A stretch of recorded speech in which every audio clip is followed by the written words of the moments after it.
Hi, I want to talk to you right now about this sheet which appears in the English 101 syllabus that you have for this class. It says Standards for English 101 Essays. And it's really kind of a narrative rubric, meaning we tell a little story about why an essay gets the grade that it gets.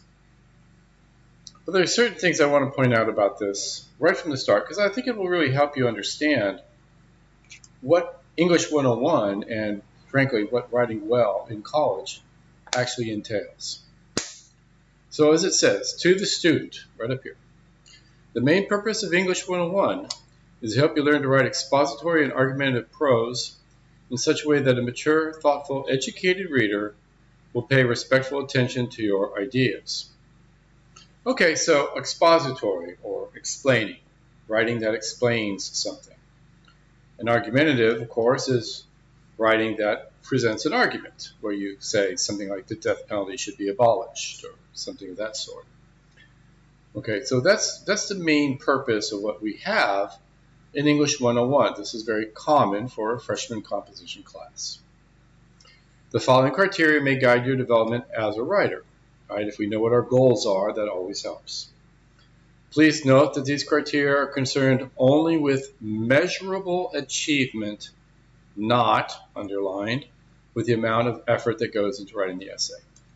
Now I want to talk about this because it's sometimes a little confusing, and I'll just be perfectly frank about it. I think sometimes people have come out of environments where they privilege effort. I think that's a mistake. I think our educational system flourishes when people achieve. Now, what am I saying and what am I not saying? I will tell you that anything of value, right, that you create is usually a product of hard work, whether it's an essay or anything else that you might work on in college. Okay. If something was really easy, if you didn't really have to work very hard to do it, probably not really much to it anyway. Right? What kind of value can be attained? I'm about achievement.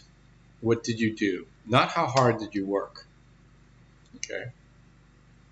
My wife is always complaining that I pay too much attention to sports. I'm a sports fan. I follow baseball. I used to follow professional football when the Chargers were here, but they're not here anymore, so they're dead to me. I still follow college football, but sports in general. Okay, it's about achievement, right? You win or you lose. And I always find it very amusing on a certain level when they're interviewing the winners of a game or winners of a championship. And they talk about how hard everybody worked to get there, as if the players on the other team didn't work hard. Of course they worked hard. They just didn't win. So I don't grade effort. That doesn't mean that I don't expect effort. I expect effort is going to be essential to doing well. But you can work very hard and not achieve. And that's the bottom line. I grade the essays. Okay, I grade what you did. Right? What you turned in. Was it good? Was it not so good? And if it's not so good, how can we do that better? But I'm not going to tell you not so good is good, because I'm not doing you any favors by telling you that. And you're not going to improve your writing if I say that something is good. That's not good. Okay, so keep that in mind. This is not about personalities or people. Right? It does not say, well, I hate you, so I'm not giving you a good grade, or anything like that. There's nothing to do with any of that. It's just simply a bottom line situation. Is the paper good? Great. Is the paper not so good? Yeah, maybe we need to change what we're doing. Trust me, I know. I was there. Back in the day, when I was a college student, I had this crazy idea that computers were going to be the wave of the future.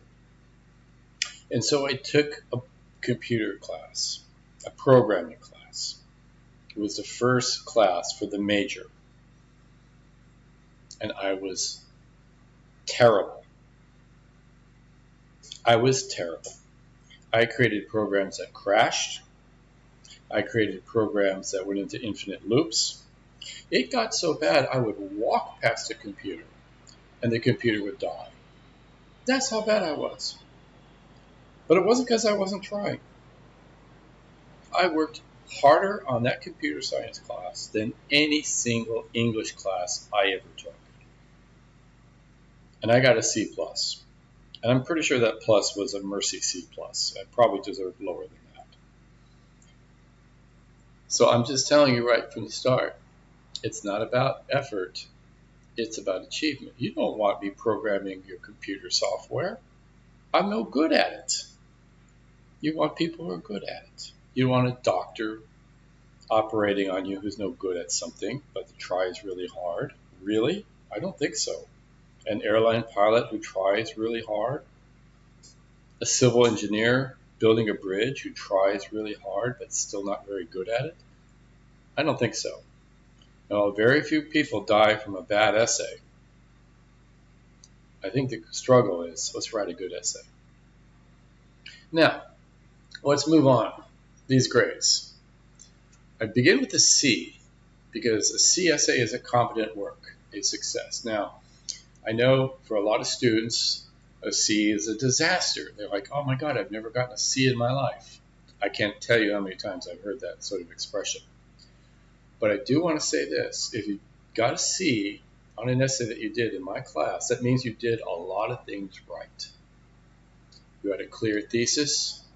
You supported the thesis with factual evidence. The thesis was appropriate for the essay, neither too big or too small, right? Adequately developed. Most of the secondary opinions relate clearly to the thesis and are supported. Generally, each paragraph contains one subordinate idea clearly related to the thesis. And I think like topic sentence, right? And details explaining and supporting that idea. The train of thought is generally clear. Maybe not fabulous, but generally. The ideas expressed may not be particularly original, but they are more than mere platitudes. The documentation of research is adequate. Not fabulous, but adequate. The writer may have some grammar errors, but not to the extent that the text meaning is unclear. That's a real tripwire at that point. The writer has often not carefully proofread the paper. Yeah, it's mediocre. And that's what C is. C means average or mediocre, right?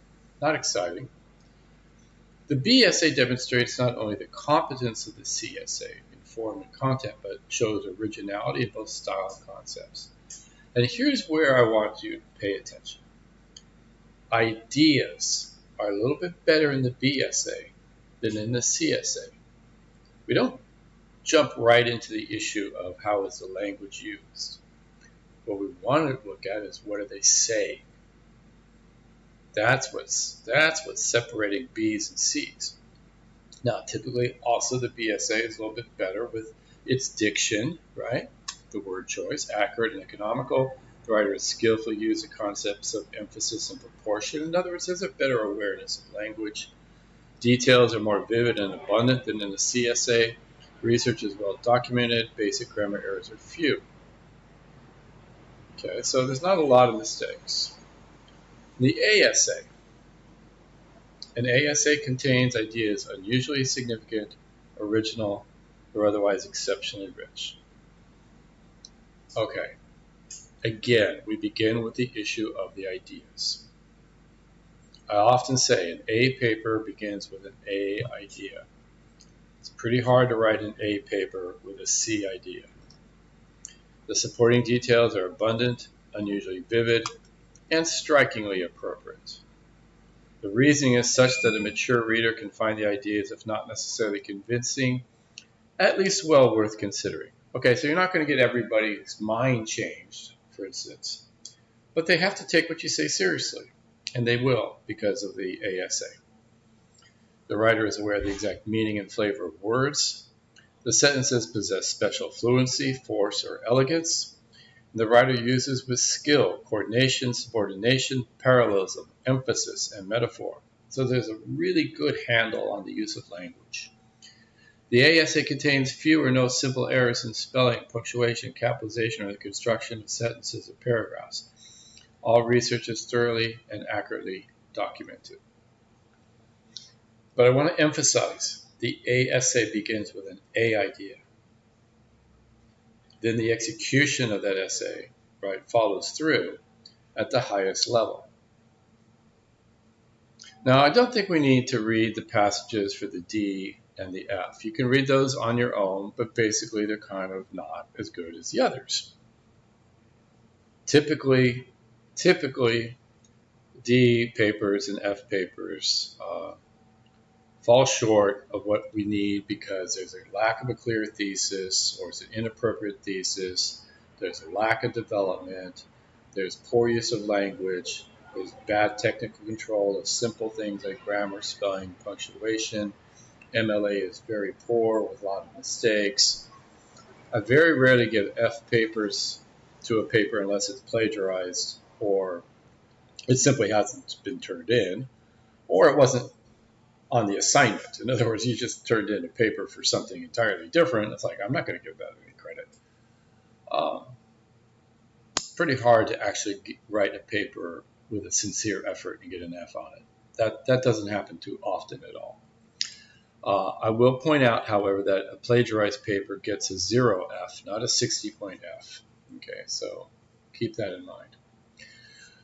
So the takeaway I want you to think of with the Standards for English 101 Essays handout is that good writing begins with good ideas. You want an A paper? Let's get an A idea. Then you start developing that A idea, so forth and so on as you go on. Good luck.